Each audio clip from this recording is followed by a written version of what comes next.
Vamos a ir a nuestras Biblias en el libro de Romanos, capítulo 1, verso 26 y 25 y 26. 25 y 26. Romanos capítulo 1, verso 25 y 26. Vamos a leerlo todo junto, este texto, y después vamos a orar. Romanos capítulo 1, verso 25 y 26. ¿Quién está ahí? Amén. Amén. Oremos. Dice el texto,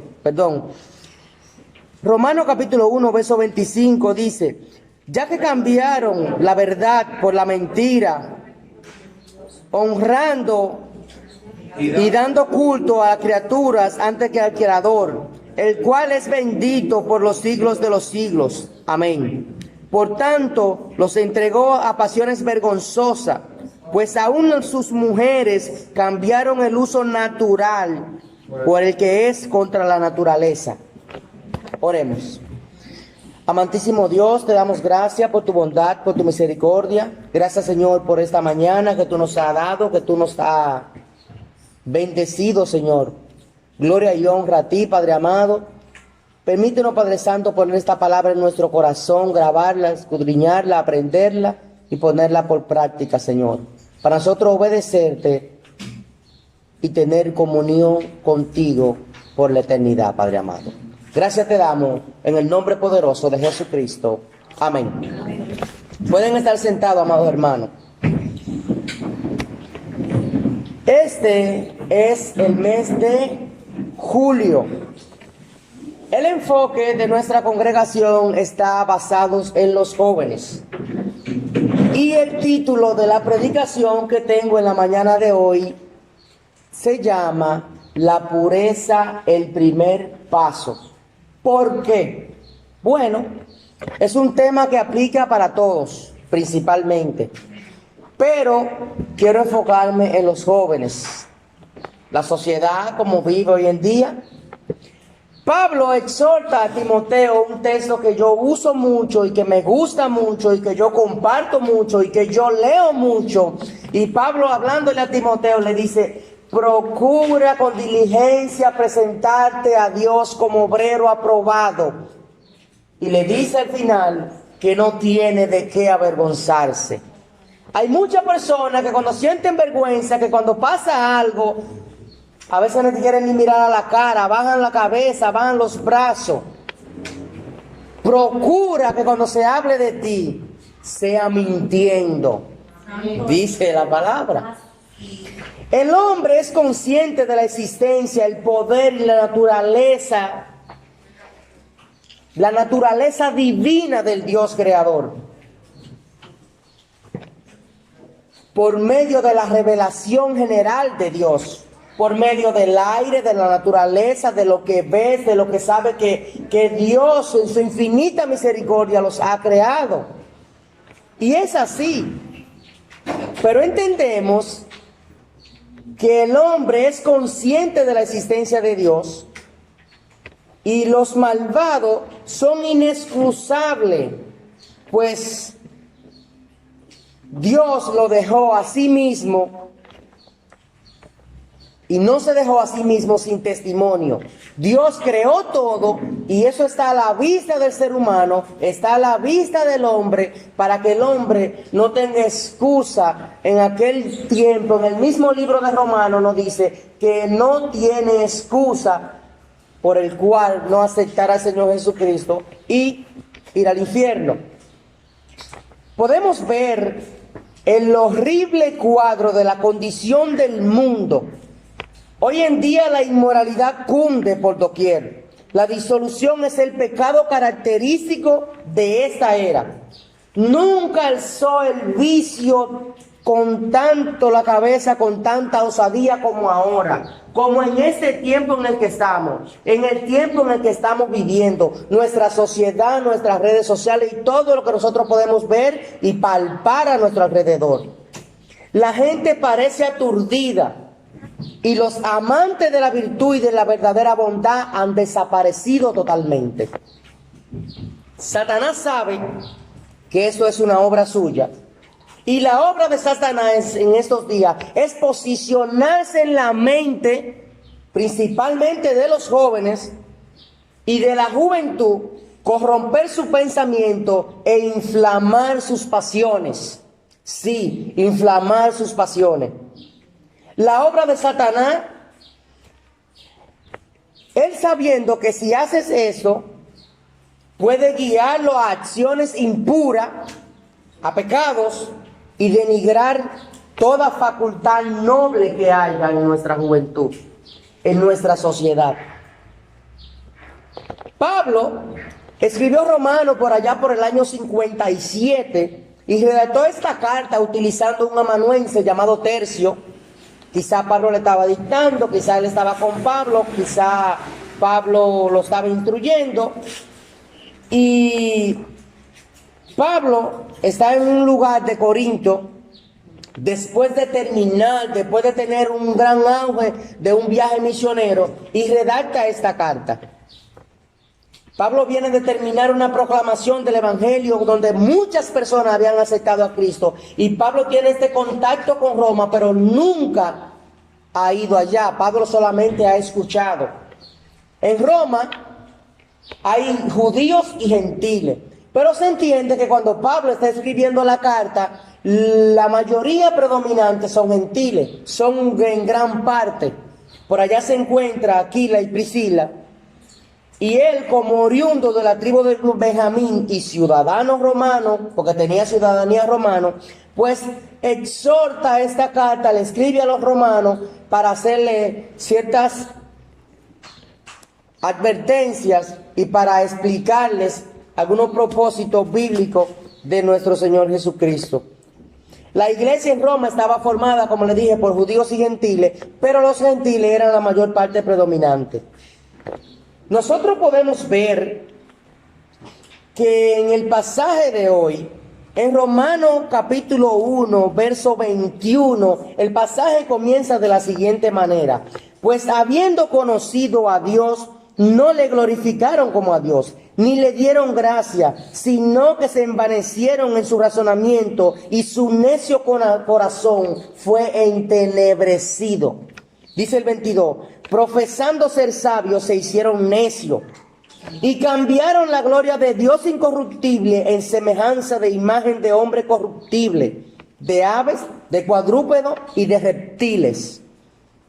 24, por lo cual también Dios los entregó a la inmundicia, a la concupiscencia de sus corazones, de modo que deshonraron entre sí sus propios cuerpos. Dice el texto, 25, ya que cambiaron la verdad de Dios por la mentira, honrando y dando cultos a la criatura antes que al Creador, el cual es bendito por los siglos de los siglos. Amén. Por esto Dios los entregó a pasiones vergonzosas, pues aún a sus mujeres cambiaron el uso natural por lo que es contra la naturaleza, dice Pablo. 27. Y de igual modo también los hombres, dejando el uso natural de la mujer, se encendieron en las lascivias uno con otro, cometiendo hechos vergonzosos, hombre con hombre, y recibiendo en sí mismo la tribulación de vida a su extravío. 28 dice, y como ellos no aprobaron tener en cuenta a Dios, Dios los entregó en una mente reprobada para hacer cosas que no convienen. 29. Estando atestado ante toda injusticia, fornicación, perversidad, avaricia, maldad, lleno de vanidad, homicidio, contienda, engaño y malignidades. Murmuradores, detractores, aborrecedores de Dios, injuriosos, soberbios, altivos, inventores de males, desobediencia de los padres, necios, desleales, sin afecto natural, implacables, sin misericordia. Y el 32 termino ahí diciendo, quienes habiendo entendido el juicio de Dios, que los que practican tales cosas no son dignos de muerte, no solo lo hacen, sino que también se complacen en quienes los practican. Es muy fuerte este texto y lo que Pablo está diciendo. Y podemos entender que el carácter santo de Dios, su naturaleza divina, su deidad, su fidelidad, su bondad, su gracia, está de manifiesto y puesta ante el hombre, aunque el hombre la rechace. Dios siempre está extendiendo su mano para darle una oportunidad al ser humano. El poder salvador del Evangelio y la culpabilidad del hombre no está presente en la vida depravada del hombre que vive hoy en día.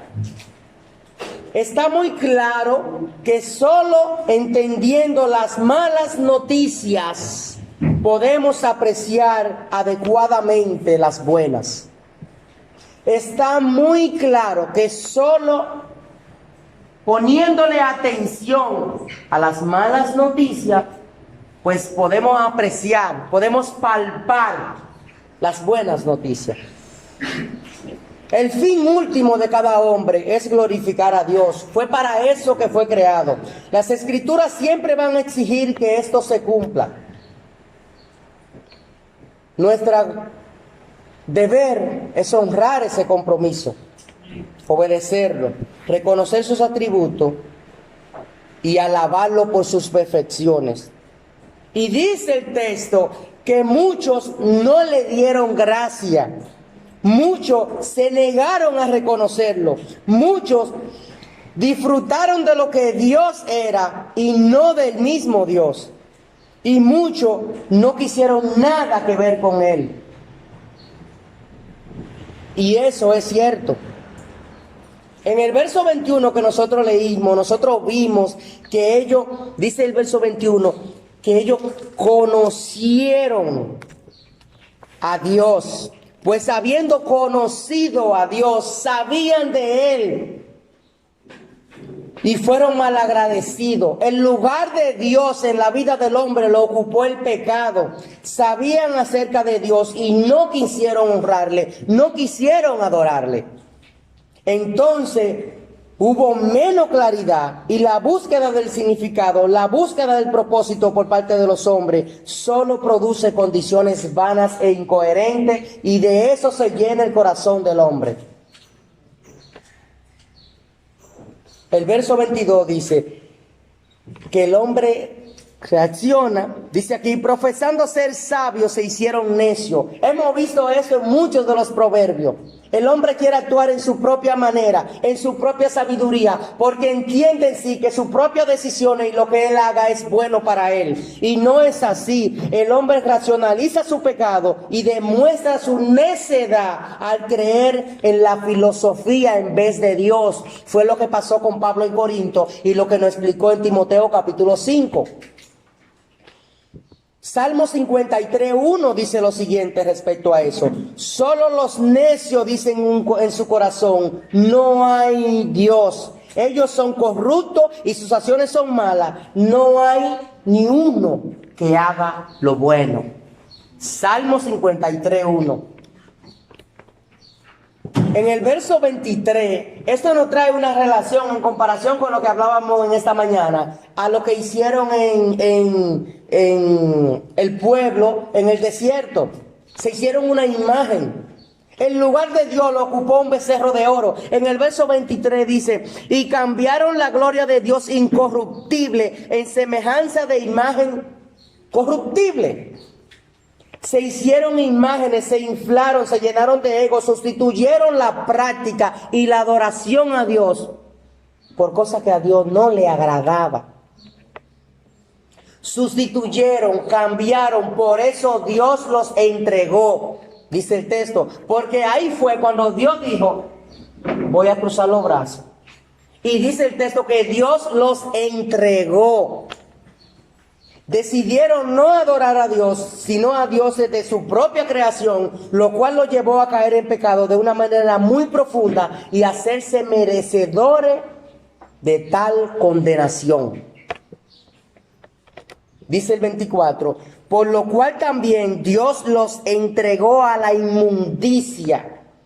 Los entregó. Esta respuesta es ecuánime y determinada de un Dios justo en contra del pecado. Y cuando dice los entregó, dice que dejó de sujetar Dios dejó de sujetar, le dio la espalda, lo dejó tranquilo. ¡Wow! Efesios capítulo 5, versos 5 y 6 dice: porque sabéis esto, que ningún fornicario, inmundo o avaro que es idólatra tiene herencia en el reino de Cristo y de Dios. Nadie os engañe con palabra vana, porque por estas cosas viene la ira de Dios sobre los hijos de desobediencia. La ira de Dios viene sobre los que desobedecen, y Dios, si tú estás pecando abiertamente y no tiene nada que ver con Él, te va a dejar que tú peques, que tú sigas en tu pecado. Dice el verso 25, ya que cambiaron la verdad de Dios. Y podemos ver entonces que la ira de Dios ejecutada aquí se puede revelar de diferentes maneras. Hay 5 formas como Dios revela su ira constante y cómo Dios hace visible y la da a conocer. La primera forma como Dios revela su ira es la ira eterna. Al que comete estos pecados va para el infierno. La ira eterna, el infierno. La segunda manera es la ira escatológica. Esos son los que están esperando el día del Señor. El día del Señor, todos saben cómo va a pasar. El tercer punto, como Dios revela su ira, es la ira del cataclismo. Ustedes dirán, ¿y cómo es esa ira del cataclismo? Cuando Dios destruye o hace desaparecer algo por la maldad del ser humano. ¿Alguien recuerda alguna forma como Dios haya hecho desaparecer algo? Claro, cuando Dios vio que Noé era el único justo que había en la tierra, ¿qué hizo? Mandó un diluvio donde solamente Noé y su familia desapareció. Esa es la ira del cataclismo. Y después de eso, ¿qué hizo? Sodoma y Gomorra. Cuando Dios veía que no había justicia porque la maldad del hombre era tal y la depravación era tan grande, ¿qué hizo? Destruyó Sodoma y Gomorra. La ira del cataclismo. Después está la ira de las consecuencias. Eso tiene que ver con siembra y cosecha, lo que nosotros hacemos. Hacemos un pecado y por ende nos arrepentimos y seguimos hacia adelante. Dios nos restaura o seguimos abiertamente, pero las consecuencias del pecado vienen siguiéndonos atrás. La cola nos viene pisando. Y por último, la ira del abandono. Esta ira es la que se está reflejando aquí en Romanos. Cuando dice que Dios dejó de sujetar, Dios lo dejó, lo abandonó. La ira del abandono es cuando Dios quita todo freno moral y deja que la persona sigan desobedeciendo y deshonrando y sigan viviendo en su propio pecado de manera abiertamente. Y eso es muy fuerte. La ira del abandono, cuando Dios deja que la persona se desborden en su pecado. Dice el 25, cambiaron. Y cuando yo digo cambiaron, jóvenes, esto es para nosotros. Cambiaron. Lo que antes era bueno, ahora es malo. Lo que antes era de una forma, ahora es de otra. Cambiaron. No es igual. Por mentira. Una negación de la existencia de Dios y su derecho de ser obedecido y glorificado. Cambiaron su forma. O sea, a ti te dicen hoy en las redes sociales que es normal cambiarse de sexo. A ti te dicen hoy en las redes sociales que 600,000 matrimonios homosexuales en los últimos 3 años en Estados Unidos es algo normal. A ti te dicen que echarte con un varón y vivir con él es normal. Que la sociedad tiene que aceptar un género y que tú puedes ser lo que tú quieras que sea, cuando nosotros entendemos que en Génesis Dios dice que lo creó a su imagen y semejanza, varón y hembra, y eso es natural. Lo que te están diciendo hoy no es natural, no es normal. Tú no tienes que aceptar eso. Dice Isaías 44, y este texto a mí me llegó pero muy fuerte. Y leyéndolo en la versión que yo lo leí, y yo medité y busqué y leí este texto como en 23 versiones de la Biblia diferentes. Dice el texto, Isaías 44, 20, el pobre iluso se alimenta de ceniza, o sea, el necio, el que es de poco entendimiento, confía en algo que no puede ayudarlo en lo absoluto, dice el texto. Oye lo que dice el texto. El pobre iluso se alimenta de ceniza. Confía en algo que no puede ayudarlo en lo absoluto. Sin embargo, no es capaz de preguntarse, ¿este ídolo que tengo en la mano no será una mentira? Dice el texto. Y yo me quedé como, wow. Sin embargo, no es capaz de preguntarse, ¿este ídolo que tengo en la mano no será una mentira? Hermano, ¿tú crees que el divino niño que tú tienes en tu casa, tú crees que la Virgen que está allí en la basílica, tú crees que eso puede ayudarte en algo? ¿Tú crees que el rosario que tú cargas cargado en el cuello, que tú rezas y oras, tú crees que eso puede ayudarte en algo? Cambiaron. Sustituyeron a Dios, hicieron un cambio y en esta vez no para bien. Dice el verso 26, por esto Dios los entregó a pasiones vergonzosas, conductas homosexuales, un pecado condenado tajantemente desde la antigüedad en la Escritura. Son miles de años que la homosexualidad ha existido, pero ahora abiertamente a ti quieren restregarte por la cara de que eso es algo normal, y no es así, no es normal, no es natural. Joven, tu pureza y tu integridad está en juego hoy en día. Y si tú entiendes y si tú aceptas que eso es algo normal, tú te estás exponiendo.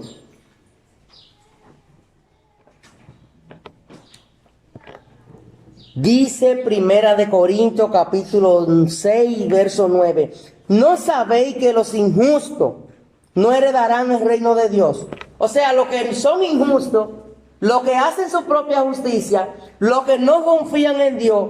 Pero dice, no erréis, ni los fornicarios, ni los idólatras, ni los adúlteros, ni los afeminados, ni los que se echan con varones. El reino de Dios no es para ellos.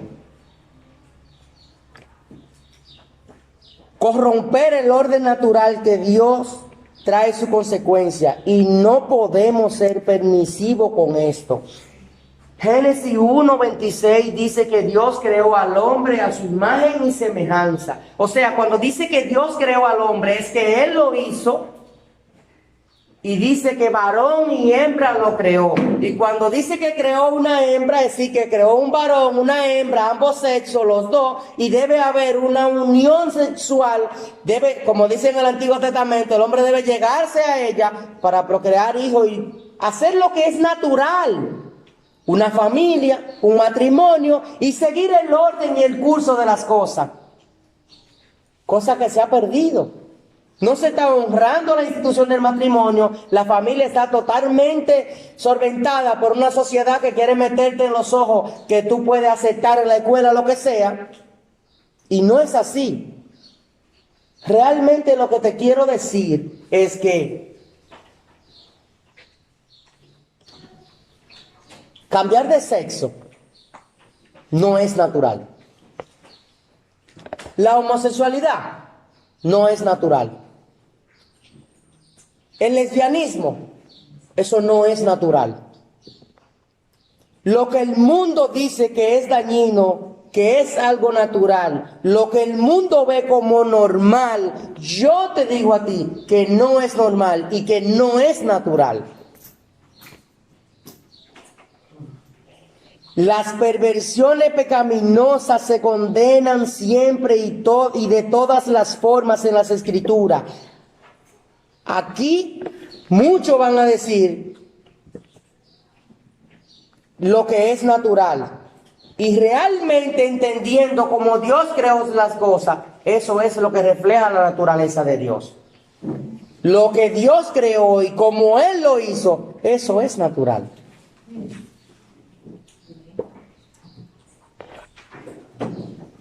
Dice el verso 27, y de igual modo también los hombres, dejando el 26, realmente, pues aún sus mujeres, y muchos nos preguntamos por qué menciona a las mujeres aquí si antes los hombres eran mencionados primero. Bueno, entendemos que dice las mujeres, sexo femenino, las que Dios creó. Y Pablo aquí va a mencionar a las mujeres para mostrar el alcance de la inmundicia bajo la ira del abandono de Dios. Va a mencionar a las mujeres de primero para ver hasta qué punto, hasta qué profundo, hasta dónde había llegado. Hasta allá, hasta las mujeres, a las que contaban de último.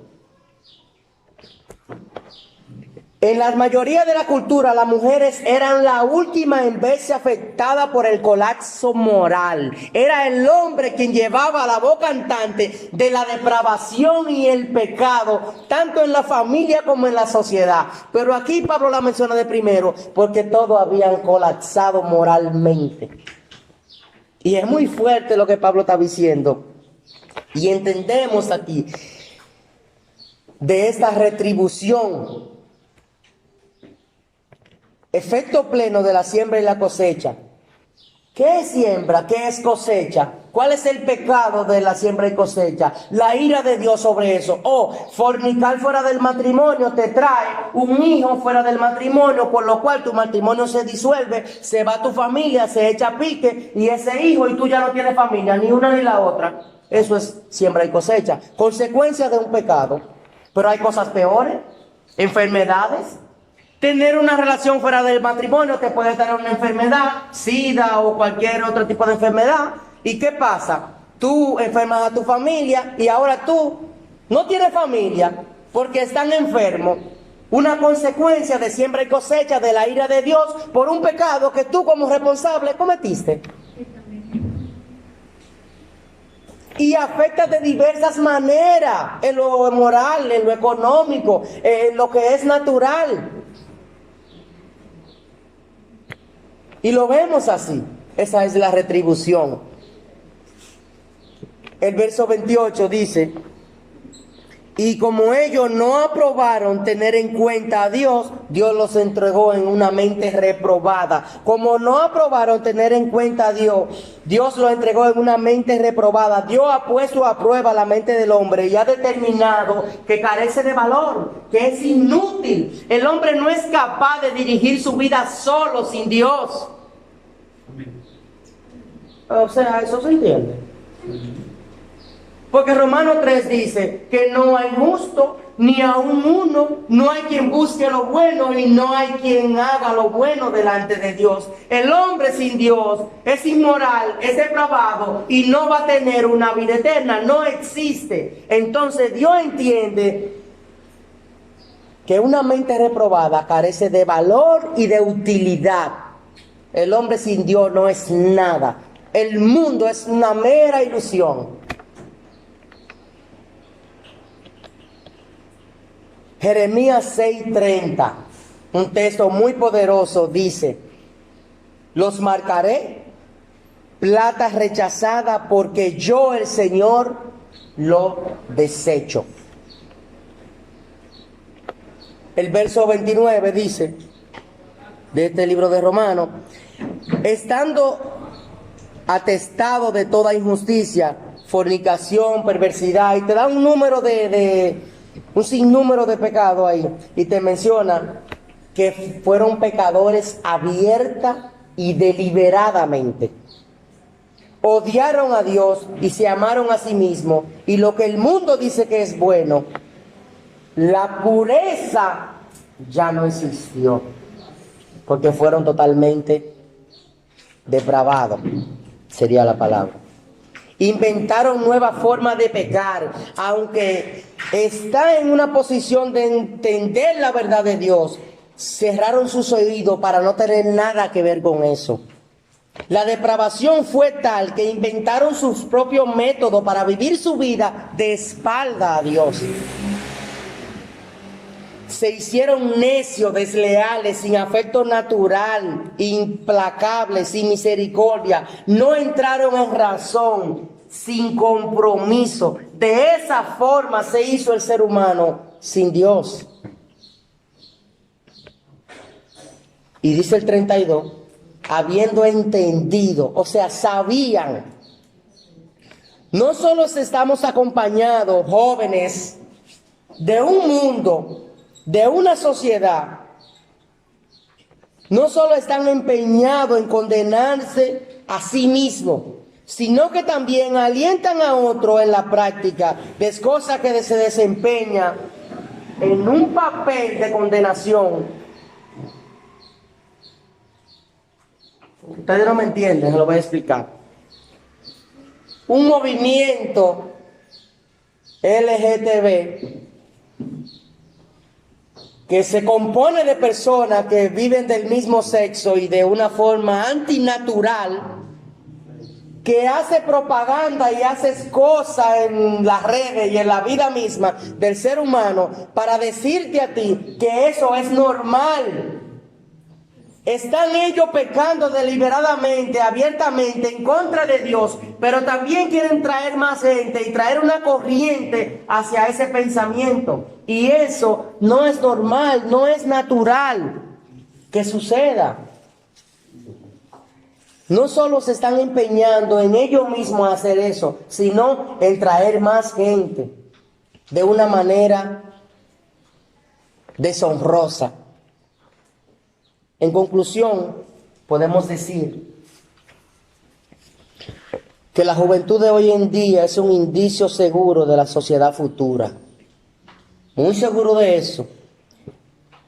Miremos a nuestro alrededor.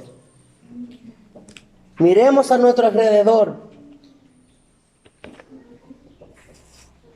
¿Qué estamos enviando al futuro que no veremos? Pensemos en eso. Nosotros somos responsables de enseñar lo que es bueno, de enseñar que lo natural es natural, que lo malo es malo. Nosotros tenemos la Biblia y la Biblia lo dice. Amén. Muchos de diferentes edades no tienen principio ni conciencia y sus apetitos y pasiones están bajo el dominio de su propia razón. Muchos de los jóvenes de diferentes edades no tienen ningún tipo de principio y sus apetitos están bajo su propia razón. Muchos somos testigos de la falta de dominio propio que lleva a jóvenes por un camino equivocado de desdicha, sin sabores y a veces hasta la destrucción. Esa es nuestra sociedad. Pero ¿sabe qué, joven? No tiene que ser así. ¿Sabe por qué? Porque un joven puro que busque a Dios, que busque agradar a Dios, que resista la tentación, será victorioso. Estará agarrado de Dios, estará agradando a Dios, estará respaldado por Dios, tendrá autoridad delante y de parte de Dios, y sus futuras relaciones serán bendecidas por Dios. Joven, escoge la pobreza, el vituperio, la separación de los amigos o cualquier sufrimiento antes que marchar tu alma con el pecado. La pureza y la integridad no está en juego. No es negociable. Es el primer paso.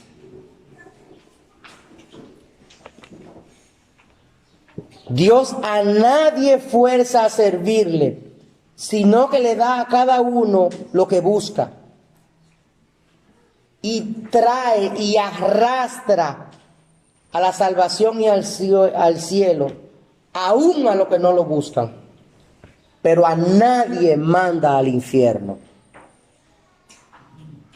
Es el impío que decide ir allá cuando escoge vivir sin Dios. Cuando el pecado luche por enseñorearse sobre ti, sobre vuestra alma, y abrume vuestra conciencia, cuando la incredulidad nuble tu mente, acude al Salvador. Su gracia es suficiente y nos hará gozoso en su presencia. Joven, nosotros somos responsables de lo que mandamos a un futuro que nosotros no veremos.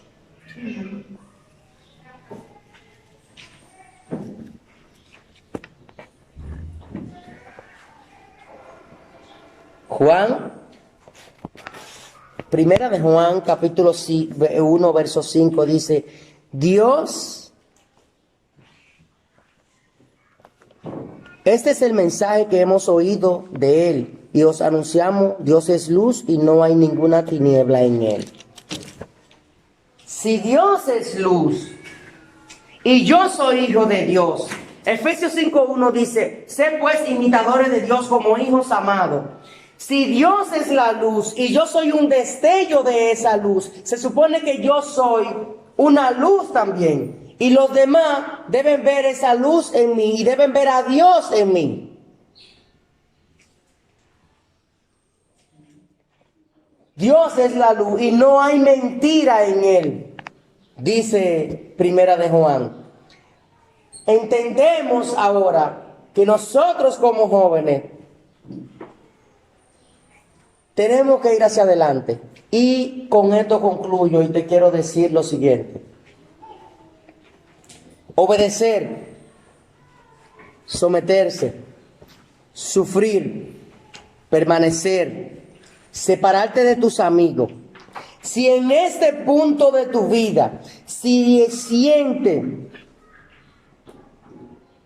que esto es así, si te ha tenido tu vida cristiana que separarte de tus amigos, si ha tenido que sufrir, si tienes que obedecer, si te sientes rechazado, déjame decirte que va por buen camino, que es el primer paso. Déjame decirte que es lo correcto.